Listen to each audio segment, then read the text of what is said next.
पिता का दर्द भरी कहानी, दिल छू लेने वाला कहानी। एक गांव में एक छोटा बच्चा था।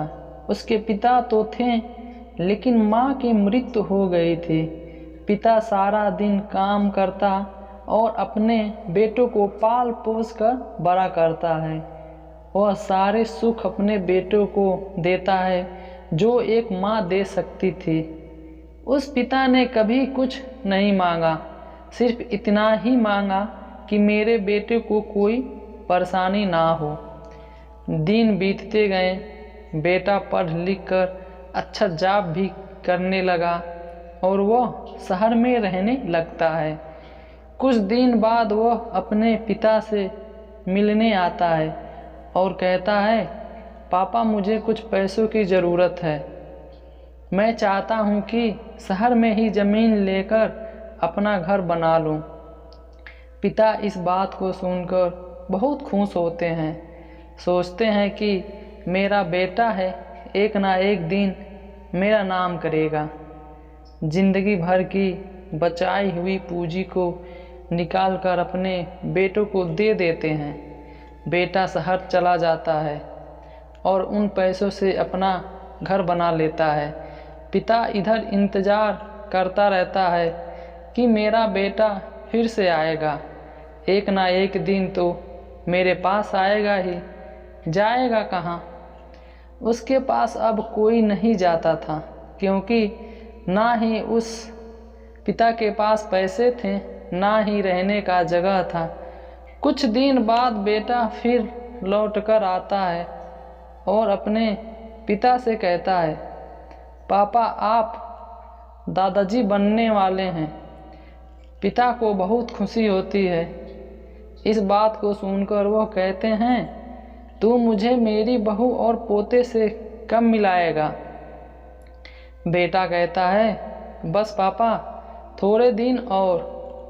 पापा मुझे कुछ पैसों की ज़रूरत है, क्योंकि आजकल थोड़ा जॉब में खिंच-बिच हो रहा है, जिसके कारण से मुझे कुछ दिन के लिए सस्पेंड कर दिया गया है।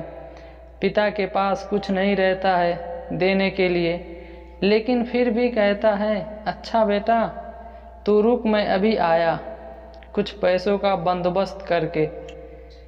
पिता बाद में महाजन से कुछ पैसे उधार लेकर अपने बेटों को देता है और बेटा पैसे लेकर शहर चला जाता है।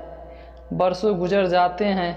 पिता सोचते हैं कि मैं अब दादाजी बन गया हूँ। मेरा बेटा पता नहीं मेरे नाती को लेकर कब आएगा।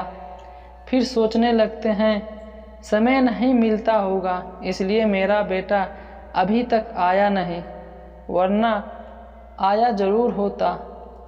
अब तक महाजन 2-3 आदमी को लेकर उस पिता के घर पर आता है और कहता है कि आपके वादे के मुताबिक मैं पूरे 3 महीने बाद आया हूँ अपने पैसे ले जाने। पिताजी कहते हैं, मेरे पास पैसे नहीं हैं देने के लिए। महाजन कहता है, जब पैसे देने नहीं थे तो आपने मुझसे उधार क्यों लिए? तभी पिता कहते हैं, ठीक है रुको, मैं तुम्हारे लिए पैसे का बंदोबस्त करके आता हूँ।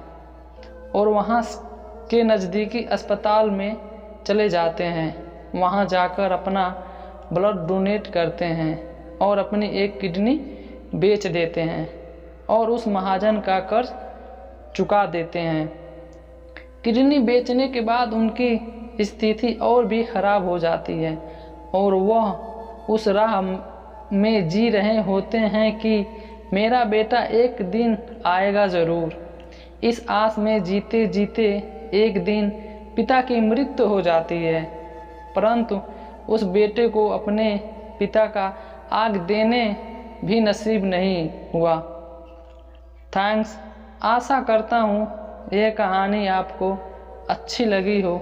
हमारे चैनल को ज़्यादा से ज़्यादा सब्सक्राइब कीजिए और लाइक कीजिए। मिलते हैं अगले नेक्स्ट स्टोरी में, तब तक के लिए धन्यवाद।